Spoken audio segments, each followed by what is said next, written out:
The Trumpet Daily with Stephen Flurry. Hello again, everyone, and welcome back to the Trumpet Daily radio show. It's good to be with you again here at our beautiful Edstone campus in the Midlands of England. A beautiful sunny day. We've had some nice sunshine, actually, for the last several days. This comes after weeks and weeks of dreary weather, so we're enjoying the sunshine, even though it doesn't last for very long. Sunset now is, I think, about 3:50 in the afternoon. In any event, on today's show, we have a lot to get to. I'm going to be talking in the second segment about how important it is to stay active, not just physically, but mentally, as you grow older. We've really been enjoying our study this week in the Winston Churchill class. And if you know anything about Churchill, leaving aside his obvious accomplishments as a statesman, as a historian, but together with that, he really was a man of many hobbies. He was a man of action. He was a man that just had swirling activities going on around him everywhere that he went. And one of the things that's been inspiring about this study is just seeing how he continued with that right up through to the end of his life. He died, I think, at the age of 90. But what an inspiration he should be. Herbert Armstrong, of course, in our church history, that's another inspiring example of someone, obviously, who remained very active right up until his last day on Earth. So we'll look at that subject in greater detail in the next segment. Well, in recent weeks, we've been talking so much about just the spread of global unrest, all of these uprisings, these protest movements around the world. Hong Kong, Tehran. We talked about Iraq earlier. We played that clip Monday from Prime Minister Netanyahu. Unrest in Lebanon, Buenos Aires, all over the world. George Friedman at Geopolitical Futures says that the world appears to be destabilizing. The world is destabilizing, he says. He wrote that there's so much unrest, there's so much of it throughout the world, at any point that it would appear to be merely the normal chaos. It's just all over the place, and so certainly they're not all connected. It's just normal, this chaos. Well, he says still there is in this instance one element that is common to them all, 2008. He says in 2008, the international economic system shifted dramatically, and we're still staggering because of what happened a little over 10 years ago. It says the weakness of the global economy is magnified by the unsolved problems left over from 2008. As a result, there are economic problems that have transferred into political ones.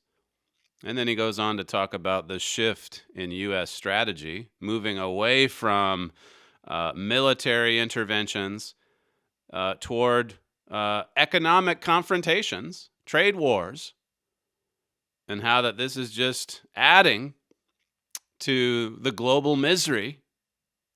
So many nations struggling, unhappy, dissatisfied with their governments. Now, Herbert Armstrong, as you may well know, he talked about how an economic crisis would be the trigger that really sets off a chain reaction that brings together the 10 nations in Europe, the beast power, the prophesied beast power, that power that's to rise out of the heart of Europe one final time, the seventh and final resurrection of the Holy Roman Empire. Together with that, of course, you're going to see a rise from the kings of the East as well. This massive Asian alliance, Russia and China coming together. It's prophesied in your Bible. I didn't have time yesterday to get to Neil Ferguson's column from, I think it was yesterday or the day before, writing at the New York Times in an op-ed about the new Cold War number 2. Not Russia and the U.S., though. China and the United States. Ferguson says it was not until 2019 that the Trump administration's confrontational approach to China was effectively embraced by members of the policy elite on both sides of the partisan divide. So you remember him out on the campaign trail saying that essentially we're already in a trade war with China. Well, now, as Ferguson brings out in this piece, he really has laid down this confrontational approach. It says even how public opinion in the United States has shifted dramatically to where you have 60% of Americans that hold an unfavorable view of China. That's up from just 47% last year. So Americans in general are taking the president's lead or taking his cue, thinking that China's a problem. And of course, as we've pointed out, there's a prophecy in Isaiah 23 about a market of nations aligning themselves together in an anti-American alliance, an alliance that freezes out the U.S., that freezes out the U.K. Lots and lots of anti-American hostility. You see it even in the smallest of ways, like when the president visits the UK. He's in Europe this week, and you have all these stories about world leaders supposedly mocking the president, President Trump, or Emmanuel Macron in the press conference yesterday, saying, let's be serious, after the president talked about ISIS fighters being shipped back to France. And then maybe Princess Anne, did she snub the president or not snub the president? The press, of course, just eager to pick up anything that they can that would show a hostility toward this president that they hate. Well, there are a lot of international leaders who hate the president as well. Ferguson says in the New York Times, China today poses a bigger economic challenge than the Soviet Union ever did. The Soviet Union could never draw on the resources of a dynamic private sector. China can. In some markets, notably financial technology, China's already ahead of the United States. He says at the end, in short, 2019 is not 1949. NATO was signed 70 years ago to counter Soviet ambitions. Nothing similar will be set up to contain China's. I do not expect a second Korean War to break out next year. Nevertheless, says Ferguson, I do expect this new Cold War to get colder, even if Mr. Trump attempts a thaw in the form of a trade deal with China, even if there is a trade deal. The Cold War, this second Cold War, it's going to get colder. And of course, we know from Bible prophecy, too, you can add this to the mix, that China is going to come together with Russia. There was a story that I, again, didn't get to yesterday about this announcement that Vladimir Putin made in October. Russia's intent to help China develop its ballistic missile early warning system. And the article brings out how that, just from a technical point of view, it's not that big of a development. But what's significant here is the decision, the willingness on Russia's part to collaborate on technology that relates to nuclear arsenals. They're willing to help. And China's happy to have the help. Think about our booklet, Russia and China in Prophecy. Just the subtitle. The subhead under it, America's status as the world's lone superpower is rapidly fading. Other nations and groups of nations are angling to fill the void.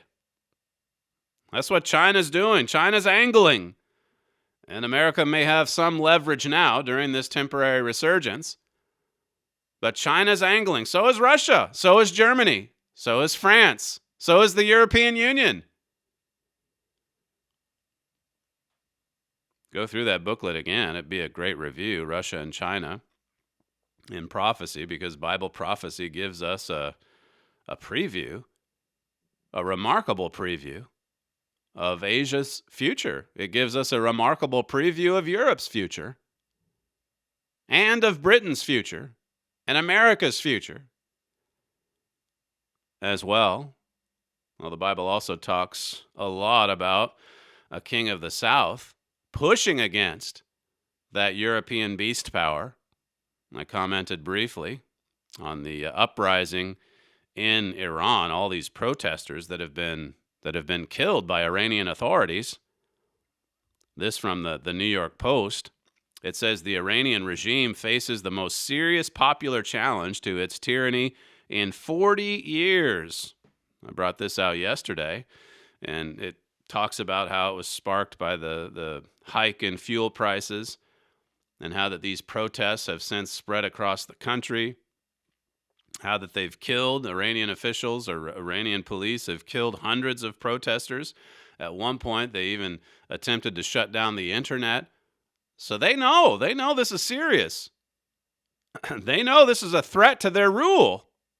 And they're doing everything that they can to clamp down on this movement. This author at the Post says, did our experts see this coming? Nope. Most were too busy blasting President Trump. The prestige press and the Twitterati spent the last few years railing against this president for trashing the nuclear deal and ratcheting up sanctions, actions that had supposedly sent the Iranian people rallying around the flag. The experts told us when Donald Trump backed out of that nuclear deal with Iran that this is just going to make the general populace hate the United States that much more. And this Post article gives examples of that. A New York Times piece from February by Thomas Erdbrink, who said, braving a drenching rain, Iranians came out in droves to march up Revolution Street to the capital's Freedom Monument for a huge state-backed rally commemorating the 40th anniversary of the Islamic Revolution. See, of course, the Times back then, it suited them. Their narrative was that, well, Trump shouldn't have done this, and so all that this is going to do is it's just going to make the entire nation more radical, more extreme. It says here, Erdbrink also described Iranians parading effigies of Trump, but a reader would get little sense of a brutal regime's internal crisis of legitimacy that would explode a few months later. Now we're seeing the internal crisis in Iran.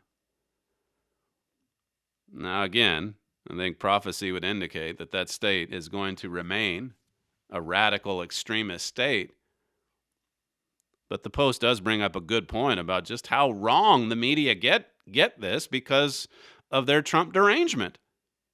Everything he does is bad, and so they have to try to justify it, or rather they have to try to tell you what's going to happen based on the thinking that anything he does is going to make it so much worse. In fact, people, as I said yesterday, ordinary citizens are rising up in opposition to the mullahs. They're rising up in opposition to the government. It says here the same conventional wisdom traveled all the way down the journalistic totem pole, with Newsweek's David Brennan predicting last month that Trump's treatment of Iran will ensure America remains the great Satan for years to come. Well, there's still plenty of hatred toward America left in Iran, particularly from its leadership. But the people right now, they've taken to the streets calling for freedom, calling for a new government. Listen, by the way, to Ben Rhodes. He's on, I think it's MSNBC. He's out there talking about how disastrous Donald Trump's foreign policy is. And I mean, this is the architect, Ben Rhodes. He was the architect of the worst ever foreign policy blunder in American history. The Obama administration signing that nuclear deal with Iran in its last year January of 2016. This was Ben Rhodes commenting on President Trump's supposedly corrupt foreign policy. Clip 3. The bottom line is this is not how our government is supposed to work. All the people that we saw testifying at those impeachment hearings, former ambassadors, public and civil servants, they did not want to carry out this corrupt scheme. They knew that it was a criminal enterprise. They knew that it was not in the U.S. national interest. They knew it was putting extraordinary pressure on an ally, Ukraine, that has been invaded by Russia. So what happened is, in order to carry out this quid pro quo, in order to pressure Ukraine to investigate his political opponents, Trump essentially had to set up a shadow foreign policy. That's Ben Rhodes talking about President Trump's corrupt foreign policy, where he withheld military aid for 55 days. Obama never gave him anything. Donald Trump gave them military aid in year 1, again in year 2, but for a 55-day delay in year 3, yes, it happened in year 3 as well. A nation that's at war with Russia. Yes, it was. It was at war with Russia back in 2014 as well. And no help from Ben Rhodes. No help from Barack Obama. And as for the so-called shadow foreign policy, this is exactly how the Obama administration operated. Those back-channel deals with Cuba before it finally reversed a decades-old blockade. And on it goes. Libya, Egypt. Obama went against the military advisors on Egypt. Took down Mubarak. The press, they didn't bat an eye because they're on board with whatever the Democrat does. That's their religion, like I discussed yesterday. Here's Ben Rhodes now saying that's not the way our government is supposed to work. In other words, you're not doing it the way we think you should do it. You don't have a foreign policy like Barack Obama. He went in there, Donald Trump did, and he ripped to shreds that Iranian nuke deal. And that was supposed to, if you listen to all the pundits, that was supposed to really put the United States in grave danger. As it happens, ordinary Iranians are taking to the streets in opposition to the mullahs, to the Ayatollah. Pretty amazing. The audacity of some of these Obama sycophants. Politico. You might have seen the news yesterday about the House Intelligence Committee's report. It's come out with the 300-page document now summarizing some of the nonsense that went on during the impeachment hearings a few weeks ago. Adam Schiff in the report, he says, the president placed his own personal and political interests above the national interests of the United States, sought to undermine the integrity of the U.S. presidential election process, and endangered U.S. national security. He undermined the integrity of the U.S. presidential election process. He wasn't even elected. He wasn't even elected until November of 2016. He wasn't even there when Russia was meddling. He wasn't in the White House. He didn't have any power until, January 20th, 2017? And they want to blame the integrity of the U.S. presidential election process on him? If my memory serves me, it was Barack Obama who just brushed it aside. Nothing to worry about here. No serious person would think that Russia could interfere in the U.S. election. They did nothing. And then they get on the TV 3 years later and they talk about President Trump's corrupt policies. And they talk about President Trump's shadow diplomacy. It says here, the Intelligence Committee formally adopted the report later Tuesday on a party line vote. It's just right down the line. Totally partisan. It's a partisan attack from Democrats. Not one Republican on board with it. The article says the Republicans put forward 7 amendments that they wanted to attach to the report. Those got shot down, every one of them. The Republicans have no say. They had no say in the witnesses that were brought to the sham impeachment hearing either. Everything had to be carefully controlled and approved by Adam Schiff. This is my favorite statement from the Politico piece. Schiff said his panel had gathered enough evidence to present a persuasive case and that it would be a mistake to wait for every last fact. Well, we don't want to make the mistake of waiting for all the facts to come in. Let's get it out there. Let's get this done by Christmas. We had the 2 weeks. Now you've got the 300-page document. He hands it over to Jerry Nadler. And now you have impeachment round 2.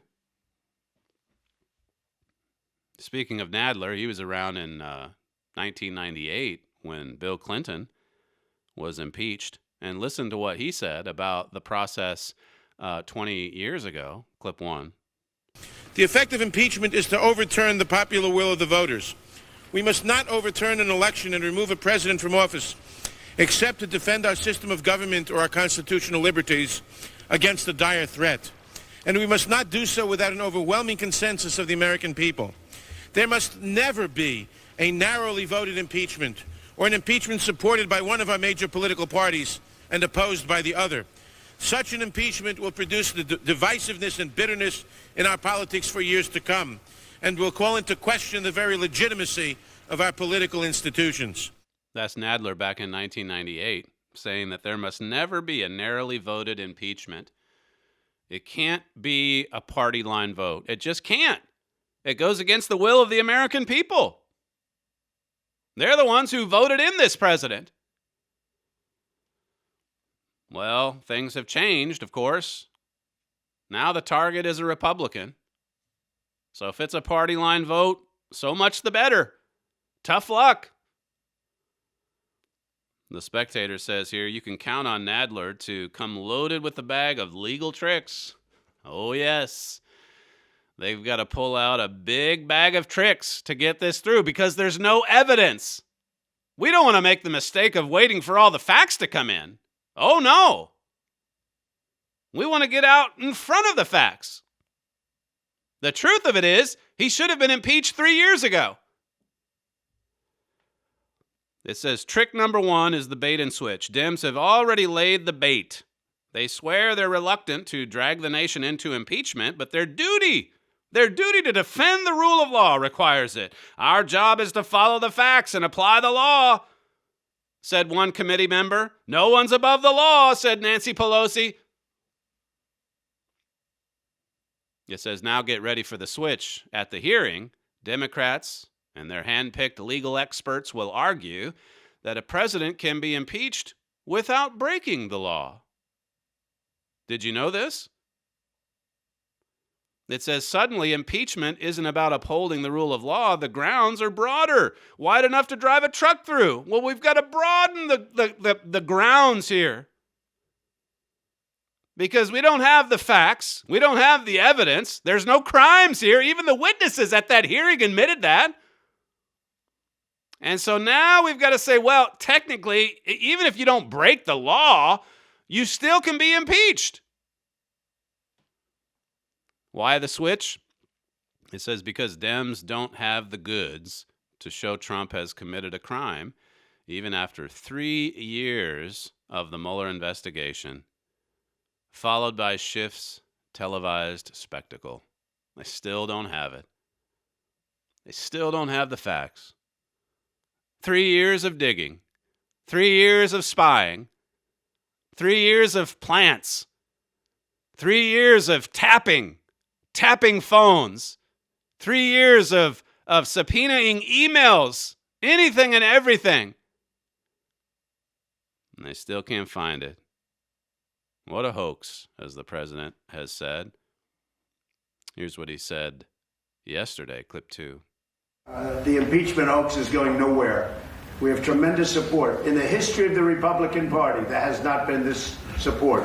We have 196 to nothing in terms of votes in the Congress, and as far as I'm concerned, I hear the Senate is angry about it. The Republican senators are very angry about what's going on because they hurt our country. They're hurting our country, the other side, very badly.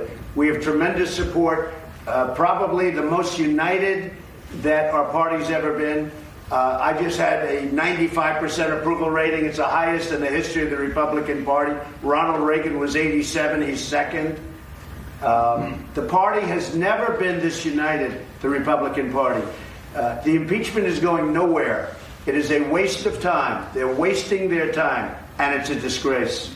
That's the president commenting on the hoax just yesterday. It's bringing the Republican Party more closely together. I brought out a week or two ago those few that stand up to this evil. That's what it is. This evil attack. They do make themselves out to be a pretty big target. William Barr, Devin Nunes. In that report released yesterday, as I say, 300 pages from Adam Schiff. In the footnotes of this report, way to the back of the report, this is from PJ Media, it says, way back in the footnotes were records of phone calls helpfully produced and highlighted between Trump's private attorney, Rudy Giuliani, and Congressman Devin Nunes, the ranking member of the House Intel Committee, Schiff's colleague. You read that right. It says, Schiff appears to have spied on Devin Nunes. Oh, yes. You see, they can do this. If you're on the Democrat side, you can spy, you can wiretap, you can do whatever you want. It says Schiff got the phone records to Giuliani's calls with the White House. Could this ever have happened during the Obama years? A president's attorney, a president's lawyer. Oh, yeah, they're just going right through those phone calls between him, Devin Nunes. And meanwhile, we can't find out which one of Schiff's staff was connected to the whistleblower. Which one of them? There were more than one, I think. What contact did they have with the whistleblower? And when did it happen? And who was pushing who? And what about all the connections between the whistleblower to Barack Obama and Susan Rice and Joe Biden? Where are the phone records and the emails connecting all of those people? Well, you can't go after those. They have to be carefully protected. We saw that in the hearings, didn't we? Here they are now spying on Devin Nunes. That's what happens when you stand up to the radical left. Listen to this story from the Daily Wire. It says George Nader, a convicted pedophile that special counsel Robert Mueller used in his Russia investigation, was indicted on Tuesday for allegedly concealing millions of dollars in illegal campaign contributions to then Democratic presidential candidate Hillary Clinton. Did this undermine the integrity of the U.S. presidential election? And who was the president at that time? And why would he be Bob Mueller's star witness, or one of them? George Nader, a convicted pedophile. Well, now you have the Department of Justice that's finally going after him. Bob Mueller never did it. They would never go after someone like this. He donated to Hillary Clinton's campaign. You can't target them. Yeah, but he's a pedophile. Well, that's pedophile, child pornography, all those things. We can overlook that. This is from the U.S. Department of Justice yesterday. Posted this statement. According to the indictment, from March 2016 through January 2017, Khawaja conspired with Nader to conceal the source of more than $3.5 million in campaign contributions directed to political committees associated with the candidate for president of the United States in the 2016 election. Now, the DOJ is nice enough to not put the names of the political candidates in its statement.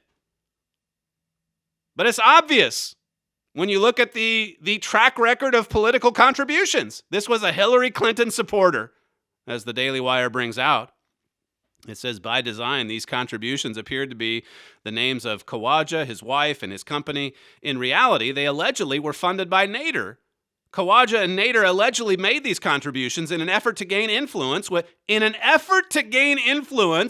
high-level political figures, including the candidate. That would be Hillary Clinton. Pay to play. What about the integrity, though, of the U.S. presidential election? How did this impact the election? Funneling money by the millions into the Clinton campaign.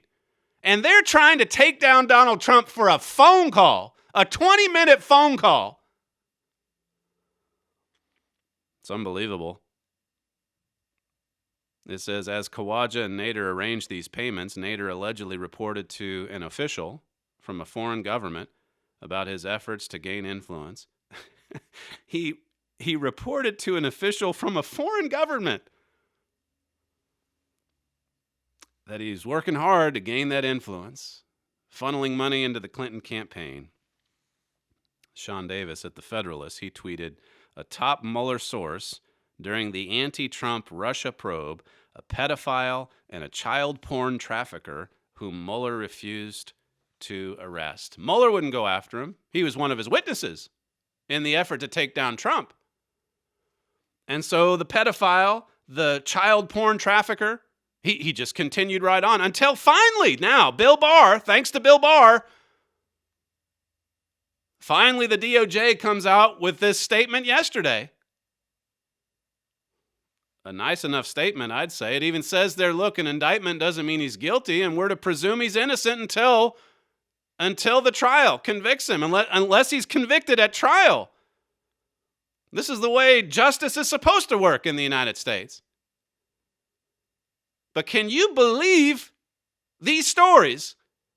They're trying to destroy Donald Trump based on a 20-minute phone call, and meanwhile you have all of this going on.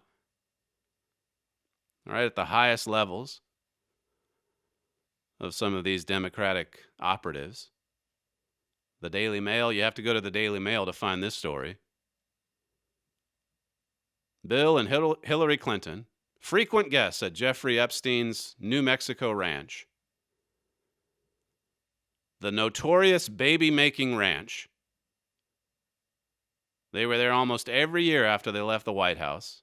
So this takes you back to the late 90s, the early 2000s. Speaking of child pedophilia, it says the former president was Epstein's closest celebrity mate. And the Clintons, along with daughter Chelsea, visited Zorro Ranch a whole bunch of times. That's according to a contractor that worked on the ranch. It says here, this is all according to security expert Jared Kellogg, who was brought in by a long-standing ranch manager, Bryce Gordon, to improve security. The article at Daily Mail says, over the summer, the former president's office said Bill had not known anything of Epstein's crimes and had taken 4 trips with him in 2002 and 2003, although flight logs showed that he had taken a total of at least 26 individual flights in the course of those years. 26 flights with Epstein on the infamous Lolita Express. That's just a little piece from the Daily Mail here in the UK. So much corruption. And really, like I said yesterday, it runs through, as Isaiah 1 prophesies, from head to toe, all through the body. Our nations are sick. There's sickness. There's sickness in the head. There's sickness with the top tier of government. And it's worked its way all the way down to the soles of our feet. You're listening to Stephen Flurry, and this is the Trumpet Daily Radio Show. If you'd like to email the program, you can send comments to td@kpcg.fm. We'll be right back.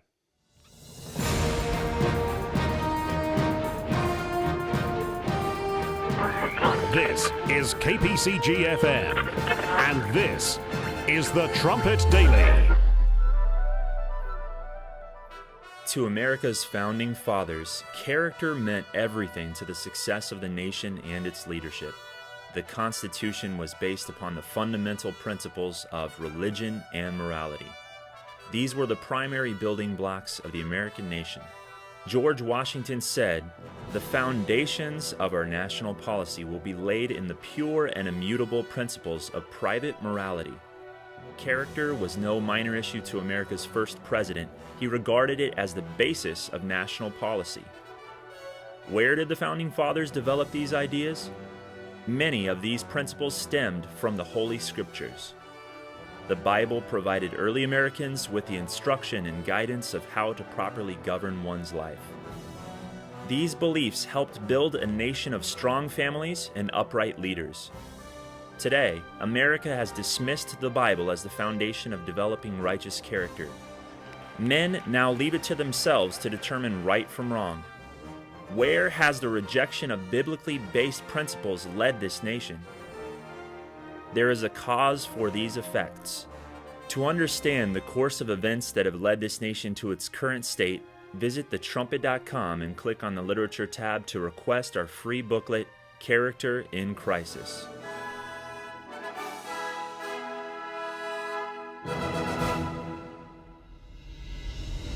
From the Philadelphia Church of God campus in Edstone, England, this is the Trumpet Daily program with Stephen Flurry. After his father died in his, I think, mid-40s, Winston Churchill believed that he was going to die young. He thought he was going to die in his 40s, and that turned out to not be the case. He lived a long life, 90 years, a long and productive life. Winston Churchill's a really good example of someone who got so much joy out of diligent work. Hard work, as I'll cover today in the class, too. He had a lot of productive activities outside of work as well. But what an example. What an example. It's easy in this world today, this world that's so materialistic, to think that, well, as soon as I get to retirement, then I've made it. Then I can enjoy a life of idleness and ease. After all, I've worked hard for it. I've had a 30 or 40-year career. I deserve it. But you look at some of these studies today, one in particular I'll refer to here. It shows that retirement, or stopping with the activity, the work, it can have detrimental effects. It's from New York's Binghamton University, and it compared retirees over the age of 60 with their counterparts who were still in the workforce. And it found that retirement can actually lead to an accelerated rate of cognitive decline. The results support the hypothesis that with decreased mental activity, mental ability decreases. You stop using the mental muscle, and what do you know? It gets weaker. Now, the study's author has also found some benefits to retirement, and certainly it's possible, even in the midst of retirement, to be quite busy and active. And there's something to be said for getting more sleep and maybe having less stress when you're retired. But the point is, it stresses the importance of staying active. Staying active. The body's going to age. That's inevitable. But physically, mentally, it's important to continue on with action. Action this day, as Winston Churchill used to say. That was his motto. You put these results together with results from other studies that have been conducted over the years, and the author of this one suggests that social engagement and connectedness may simply be the single most powerful factors for cognitive performance in old age. staying connected, being socially engaged. Loneliness, on the other hand, well, that can happen for those who retire and withdraw. And that, of course, weakens the mind. Jesus Christ and God the Father set the perfect example. I could point to Churchill or Mr. Armstrong, like I said at the start of the show. But it was Christ in John 5 who said, "My Father works and I work." God meant for work, for labor, to be enjoyable. Certainly we all have certain tasks that maybe are mundane, some more exciting than others. But Jesus said, "I work and my Father works." And they don't hate it. They don't despise work. They're not looking to when they can finally kick up their feet and sit back. It is possible, even in retirement, to stay physically and mentally active. Look at Herbert Armstrong. He said this in 1976. This is from a Plain Truth article. I could never quite understand that type of outlook of life. He's talking about retirement here. I've never reached middle age, at least not consciously, not in my mind and manner of thinking and acting. He says, after age 83, I have enjoyed joking about being 37 going on 36. I have simply been too busy to think of growing old or ever retiring. People seem to assume that after the 50s, the human mind is supposed to decay. Perhaps some few, accepting the myth, have bogged down and grown senile. That's a tragedy. It happens only to the mind that has not been used. This is Herbert Armstrong writing in 1976. He's way ahead of the times as far as this recent survey goes. He said here, if you don't use your mind, well, of course it's going to bog down and get senile. He says a mind improves with use and age. It actually improves. Of course, our bodies are going to slow down. Like I say, that's inevitable.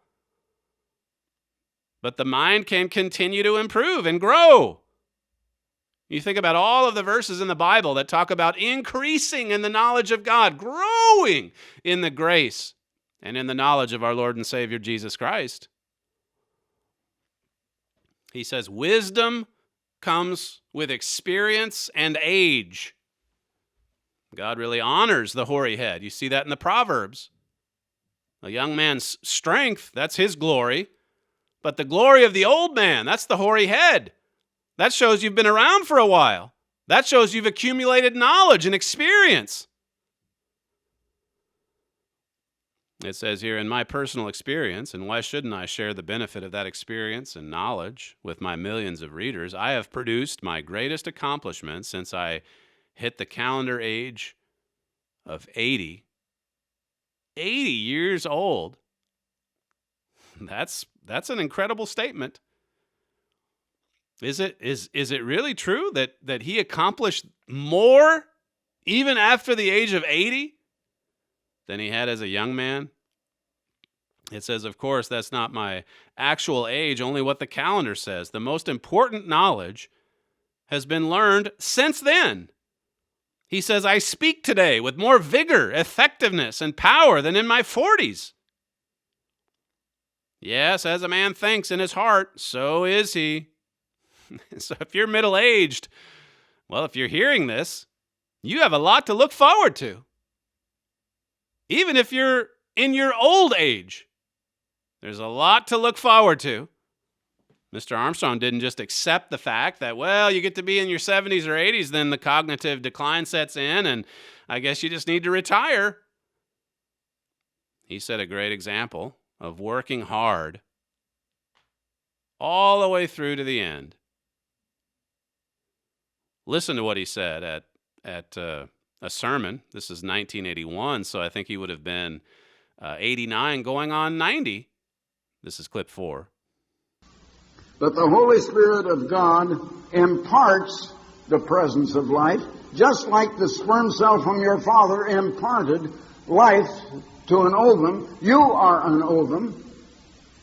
And you have a limited life of, shall we say, an average of 70 years. Some live to over 100. I've lived up into my 90th year already.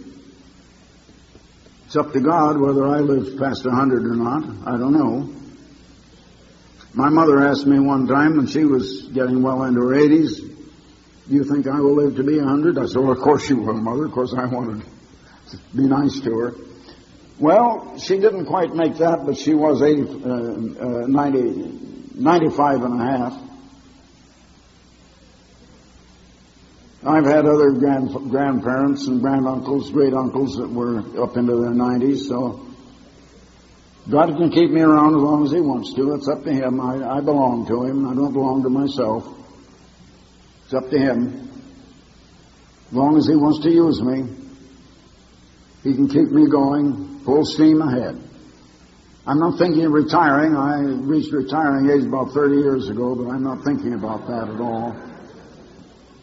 I still have plenty of energy, plenty of life. That's Herbert Armstrong from 1981. What a perspective. What a mindset. I don't belong to myself. It's up to God how much longer I live here. And while I'm here, I still have some energy and life left to give.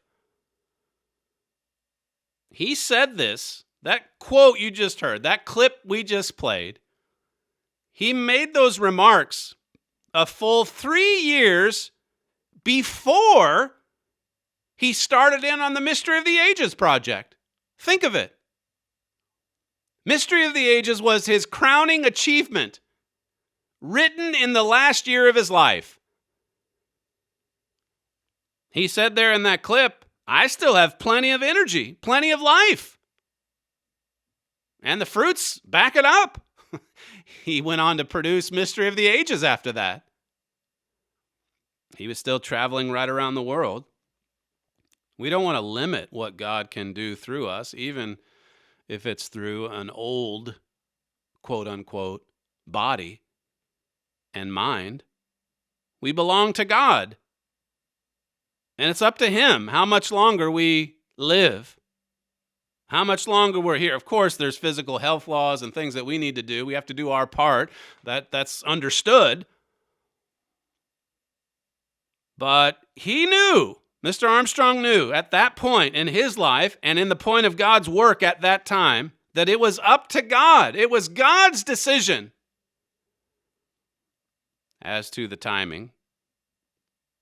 Don't limit God, even as you advance in years. God's still working in you. God's still reproducing his character in you. And we ought to still remain active as best we can, physically, mentally, because we want more of God's mind. We want more of God's character. We want more of His nature. Probably the best way to stay active as you advance in years is to pour your heart into God's work, into God's family, into your prayer and your study. That keeps the mind active and growing. Whatever stage of life we're in, it's important to be active mentally, especially mentally, but physically too. Physically too, to some extent. You can't work out maybe like you did at, in your 20s. I certainly know a little bit about that. But you can still put in some effort to keep moving forward. That's what's inspiring about examples such as this. Mr. Armstrong, Winston Churchill. He became prime minister, I think, at 65. 65 years of age. He was an old man. He was at retirement age. Then he gets to the end of World War II and they vote him out. The British people vote him out of office. Thank you very much, say the Brits. And he could have just drifted off or ridden off into the sunset. 70 years of age, He single-handedly saved this island nation. And yet he came back for another run at prime minister later, in his 70s. That's pretty amazing. Where is this quote from Boris Johnson? He wrote The Churchill Factor. Listen to this. He's talking about what happened in 1945. He saved Britain, and then he was voted out of office. He had been humiliated in his hour of glory, but Churchill ended the war with the crossover complete. Britain was exhausted, and her global status diminished. Churchill was exhausted, but with a global status that no other British politician has ever achieved. A moral giant. Not bad for a man who had been denounced in 1911 by The Spectator as a weak and rhetorical, without any principles or even any consistent outlook upon public affairs. Wow. What a scathing rebuke. Coming from The Spectator, when Churchill was a younger man, a middle-aged man, a man in his mid-30s. Why, he's worthless. He has nothing to offer. And yet he just kept going forward. There was the disastrous Dardanelles campaign in 1915. He has to take the heat for that, even though he didn't get any support elsewhere from others in the military and in government. So he takes the fall for that. And where does he go? He becomes an officer on the front lines, right there on the Western Front in World War I. He just kept going forward. Johnson says a lesser man would have packed it in and gone off to Chartwell to paint. Not Churchill. He never gave up. He never gave in. He now made a series of interventions that were to shape the world to this day. He just kept going forward. He just kept producing. And by the end of his long, productive life, he published more words than Shakespeare and Dickens combined. He won the Nobel Prize for Literature. He had served in armed combat on 4 different continents. He served in every great office of state here in the UK, including Prime Minister, as I say, on 2 separate occasions. He picked up painting as a pastime when he was 40 years of age, and he went on to paint for the next 45 years. He painted something like 540 thereabouts. 540 paintings. He's quite prolific with his painting, just like he was with his writing, just like he was as a statesman. One painter from Scotland said that if Churchill had chosen painting instead of statesmanship, I believe he would have been a great master with the brush. Everything that he did, whatsoever your hand finds to do, he did it with his might. He brought some energy. He brought some passion. That's the way Mr. Armstrong lived his life, in service to God. I still have plenty of energy, plenty of life, he said at the age of 89, in his 90th year. I still have plenty to offer. I belong to God, after all. He's the one who decides. I belong to him. I don't belong to myself. It's up to him. It's up to God. I'm just here as his active servant. You're listening to Stephen Flurry, and this is the Trumpet Daily Radio Show. If you'd like to submit feedback to the show, you can write us at td@kpcg.fm. Thank you for joining us on today's program, and we will see you tomorrow.